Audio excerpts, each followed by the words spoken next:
आदरणीय व्यासपीठावरील मान्यवर व माझ्या मित्रमैत्रिणींनो, आज 1 ऑगस्ट लोकमान्य टिळक पुण्यतिथी या विषयावर आज मी माझे मत मांडणार आहे. सर्वप्रथम सर्व गुरुजनांना मी वंदन करतो व माझ्या भाषणास सुरुवात करतो.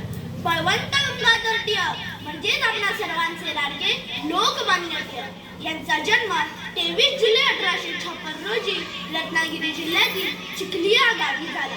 त्यांच्या वडिलांचे नाव गंगाधर पंत तर आईचे नाव पार्वतीबाई असे होते.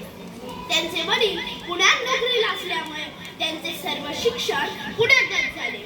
वकिली शिकत असताना त्यांची मैत्री गोपाळ गणेश आगरकर यांच्याशी झाली. दोघांनी मिळून केसरी हे मराठी वृत्तपत्र व मराठा हे इंग्रजी वृत्तपत्र सुरू केले. केसरीचे संपादक गोपाळ गणेश आगरकर व मराठाचे संपादक लोकमान्य टिळक होते.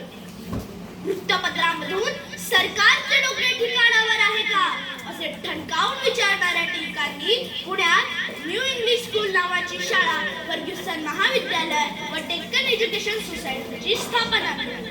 पुण्यात प्लेगच्या साथी दरम्यान त्यांनी सरकार विरुद्ध एक लेखणी अस्त्र उभारले.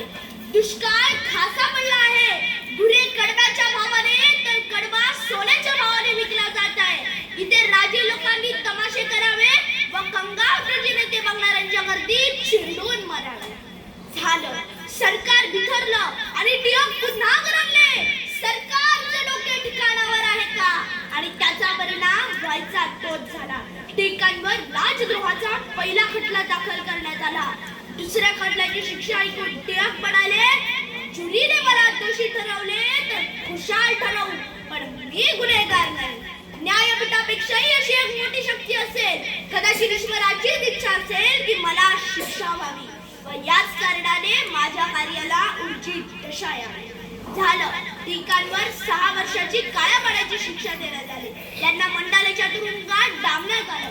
मंडालेच्या तुरुंगात त्यांनी गीता रहस्य हा महान ग्रंथ लिहिला. प्रकाशाच्या झोतावर ज्यांनी उघडले गीतेचे रहस्य आणि गुलामगिरी दडपलेल्या भारताला दाखवला स्वातंत्र्याचा सूर्य, अशा या तेजस्वी सूर्याचं अस्त 1 ऑगस्ट 1920 रोजी मुंबई येथे झाला. अशा या तेजस्वी सूर्याला माझे कोटी कोटी प्रणाम. धन्यवाद. जय हिंद, जय महाराष्ट्र.